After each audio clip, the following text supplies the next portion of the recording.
We just finished our tour with the delegation from Kenya. We showed them bees and bee trays and shelters and trays stacked up, how the block puncher worked, all that kind of stuff.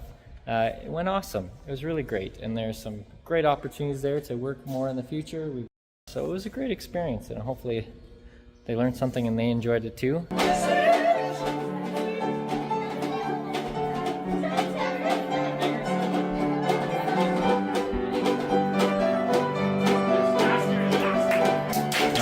Be doing another one here for a bunch of agronomists come Monday. So anyway, so it turned out great, and we got the bee shop much more clean and organized, so that's very exciting.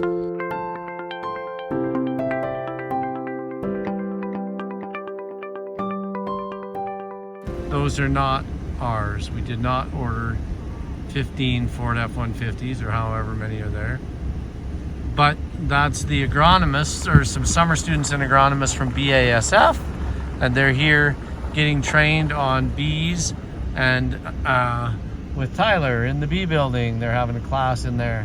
So that's awesome. Alrighty, so we just finished the training with the agronomists and summer students. It went awesome. Give you a really quick rundown.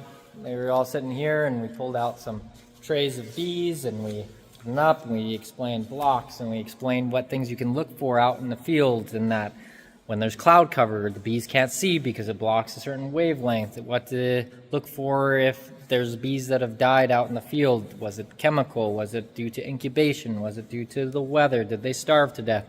All those kind of things. We showed them a bag of parasites.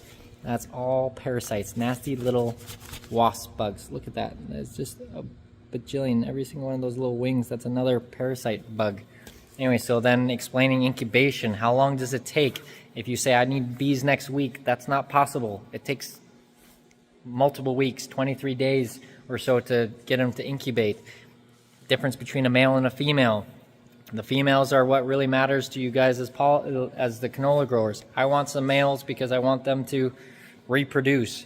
But if you see a couple dead males but no dead females, you don't need to like totally panic on me, right? Females are gonna still go.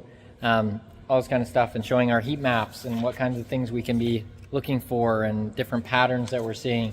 What happens if someone sprays too early and kills half of the bees in a field? That's not natural, right?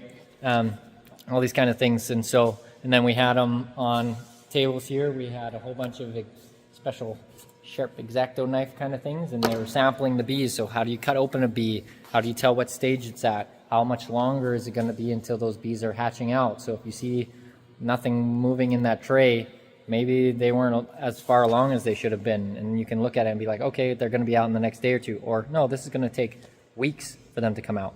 So anyway, and then we showed them how we process a block and some ideas to make that faster.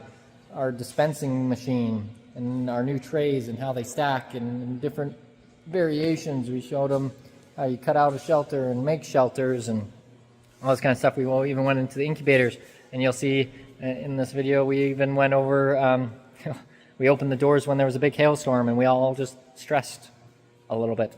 We're getting the hailstorm right as we're doing an agronomy tour on the bees.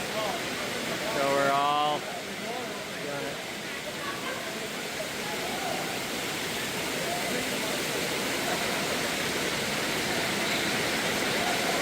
We showed them some of our patent designs and things like that we're working on.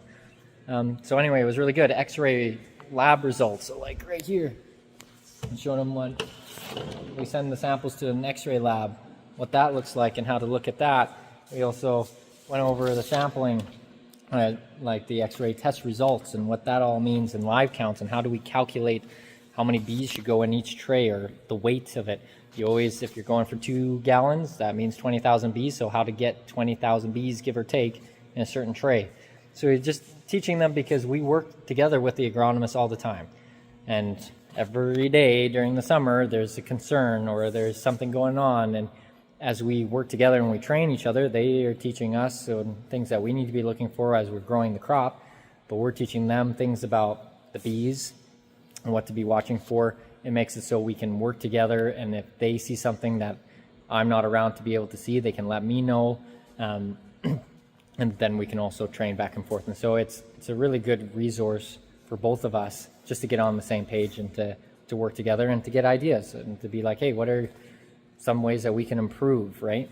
Get feedback and be involved, and just to teach people about leafcutter bees. A lot of people don't know much about leafcutter bees. One of the questions we got today was, why are leafcutter bees not as well known as honeybees? And so we kind of dived into that question together, and I didn't fully know all the answers, but as we kind of were discussing, it's like, well, honey, people connect bees with honey, right? And they're used a lot more, and the leafcutter bee industry is just really small, and so there's a lot of things that we need to improve on to get the word out about leafcutter bees and how beneficial they are and how they're really great in certain situations, a lot better than honeybees in certain situations, and honeybees are better in other situations, right? But the more that we can learn and teach each other, the more effective we will be as farmers and agronomists and in the ag industry. And so it's exciting to be a part of and to make food and to help that process along. So anyway, so it went really great. It's exciting, and we'll probably, that's our second tour so far, and we'll see if any more come up. But anyway,